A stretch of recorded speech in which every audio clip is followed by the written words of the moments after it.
Chapter 48. At Encinitas in California. A surprise, sir.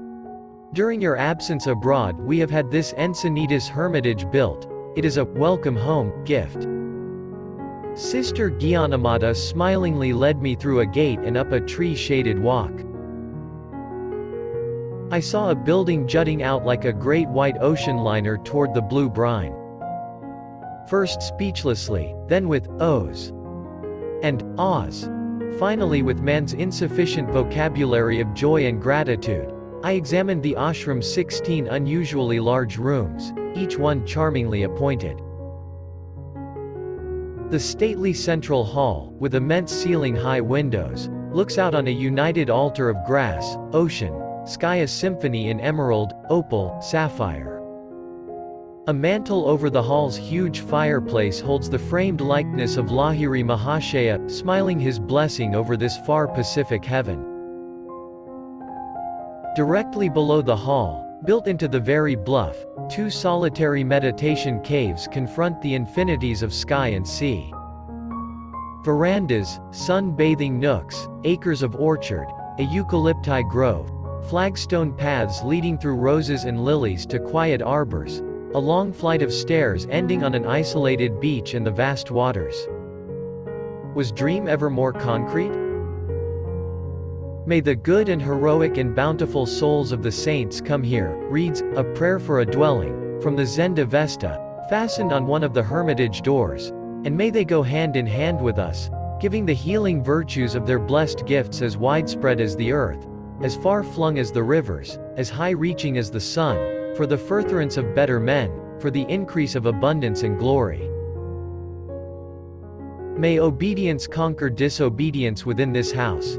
May peace triumph here over discord, free-hearted giving over avarice, truthful speech over deceit, reverence over contempt. That our minds be delighted, and our souls uplifted, let our bodies be glorified as well. And O Light Divine, may we see Thee, and may we, approaching, come round about Thee, and attain unto Thine entire companionship.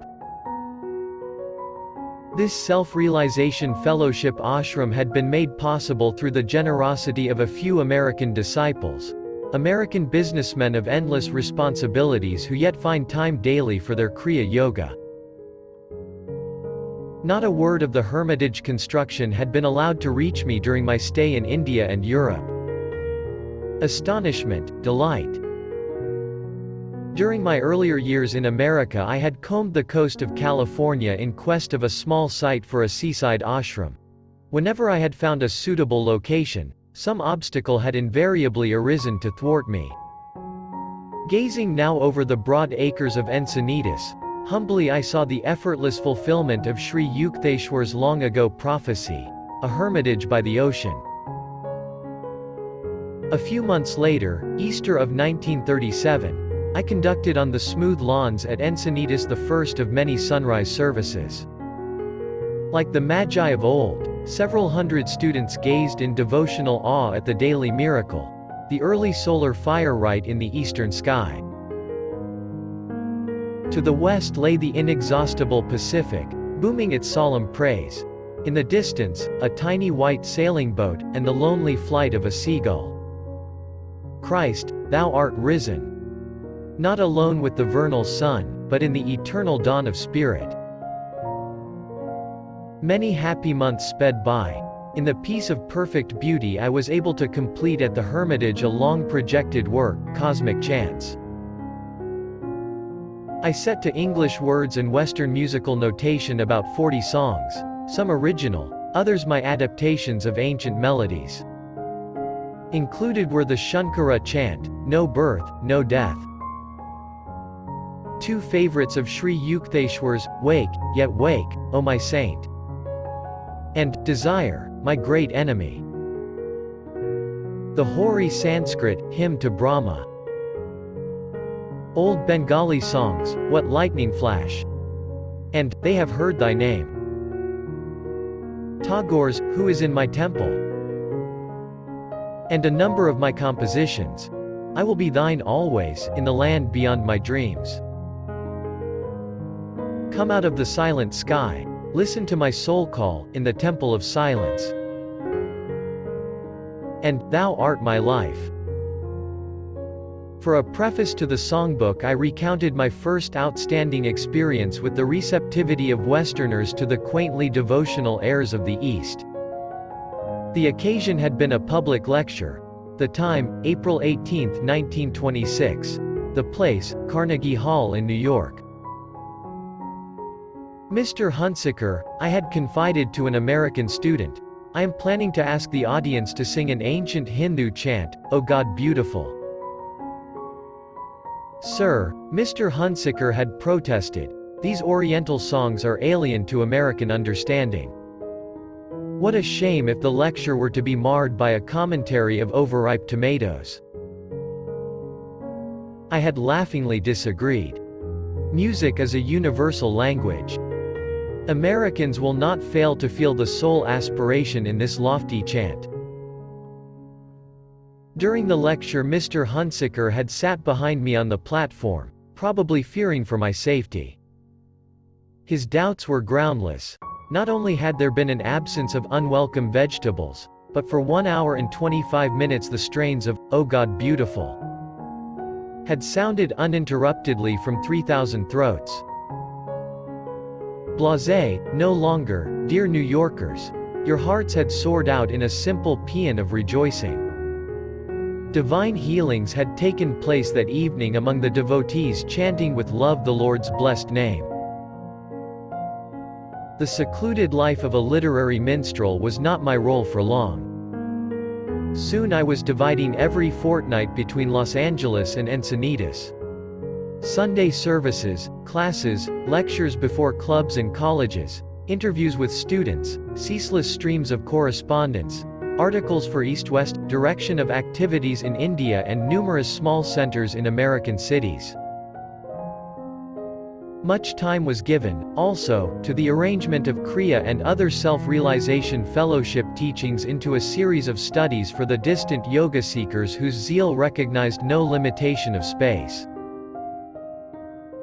Joyous dedication of a self-realization church of all religions took place in 1938 at Washington, D.C. Set amidst landscaped grounds, the stately church stands in a section of the city aptly called Friendship Heights.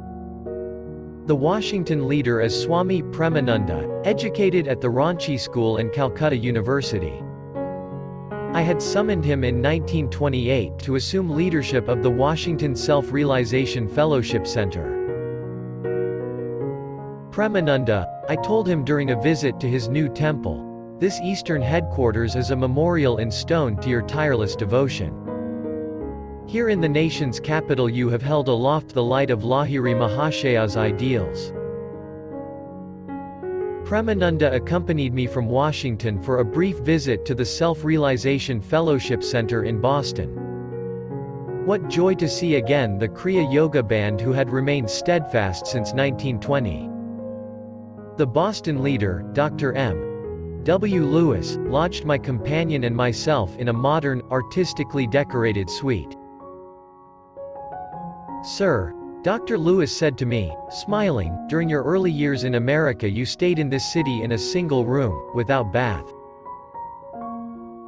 I wanted you to know that Boston possesses some luxurious apartments.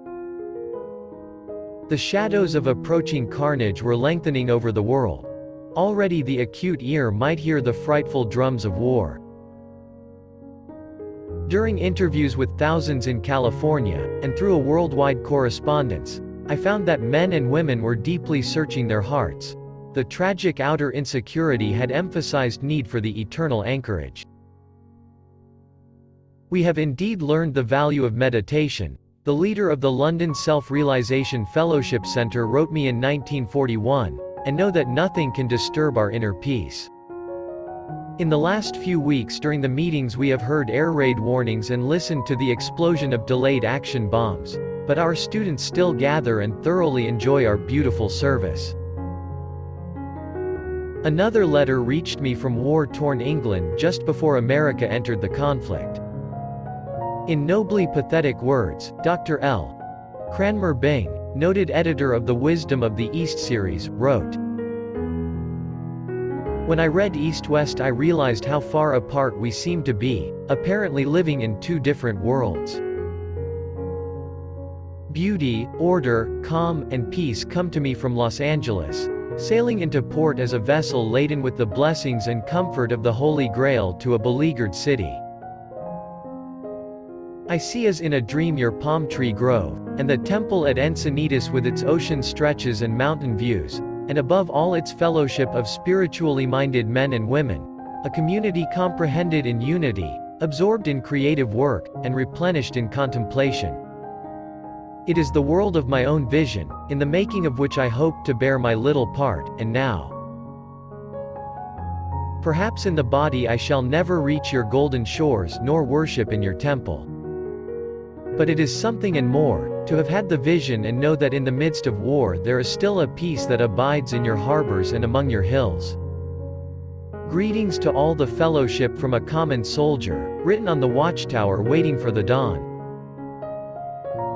The war years brought a spiritual awakening among men whose diversions had never before included a study of the New Testament. One sweet distilment from the bitter herbs of war. To satisfy a growing need, an inspiring little self-realization church of all religions was built and dedicated in 1942 at Hollywood. The site faces Olive Hill and the distant Los Angeles Planetarium. The church, finished in blue, white, and gold, is reflected amidst the water hyacinths in a large pool. The gardens are gay with flowers, a few startled stone deer, a stained glass pergola, and a quaint wishing well. Thrown in with the pennies and the kaleidoscopic wishes of man has been many a pure aspiration for the sole treasure of spirit. A universal benignity flows from small niches with statues of Lahiri Mahashaya and Sri Yukteswar, and of Krishna, Buddha, Confucius, Saint Francis, and a beautiful mother-of-pearl reproduction of Christ at the Last Supper. Another self-realization church of all religions was founded in 1943 at San Diego. A quiet hilltop temple, it stands in a sloping valley of eucalypti, overlooking sparkling San Diego Bay. Sitting one evening in this tranquil haven, I was pouring out my heart in song. Under my fingers was the sweet-toned organ of the church, on my lips the yearning plaint of an ancient Bengali devotee who had searched for eternal solace. In this world, mother, none can love me. In this world they do not know love divine. Where is their pure loving love? Where is their truly loving thee? There my heart longs to be. My companion in the chapel, Dr. Lloyd Kennel, the San Diego Center leader, was smiling a little at the words of the song. Tell me truly, Paramahansa Ji, has it been worth it? He gazed at me with an earnest sincerity. I understood his laconic question. Have you been happy in America? What about the disillusionments, the heartaches, the center leaders who could not lead, the students who could not be taught? Blessed is the man whom the Lord doth test, Doctor. He has remembered now and then to put a burden on me. I thought, then, of all the faithful ones, of the love and devotion and understanding that lay in the heart of America. With slow emphasis I went on, but my answer is, yes, 1,000 times yes. It has been worthwhile, it has been a constant inspiration, more than ever I dreamed, to see West and East brought closer in the only lasting bond, the spiritual. Silently I added a prayer. May Baba Ji and Sri Yukteswar Ji feel that I have done my part, not disappointing the high hope in which they sent me forth. I turned again to the organ. This time my song was tinged with a martial valor. The grinding wheel of time doth mar full many a life of moon and star, and many a brightly smiling morn. But still my soul is marching on. Darkness, death, and failures vied. To block my path they fiercely tried. My fight with jealous nature's strong. But still my soul is marching on. New Year's week of 1945 found me at work in my Encinitas study, revising the manuscript of this book. Paramahansa Ji, please come outdoors. Dr. Lewis, on a visit from Boston, smiled at me pleadingly from outside my window. Soon we were strolling in the sunshine. My companion pointed to new towers in process of construction along the edge of the fellowship property adjoining the coast highway. Sir, I see many improvements here since my last visit. Dr. Lewis comes twice annually from Boston to Encinitas.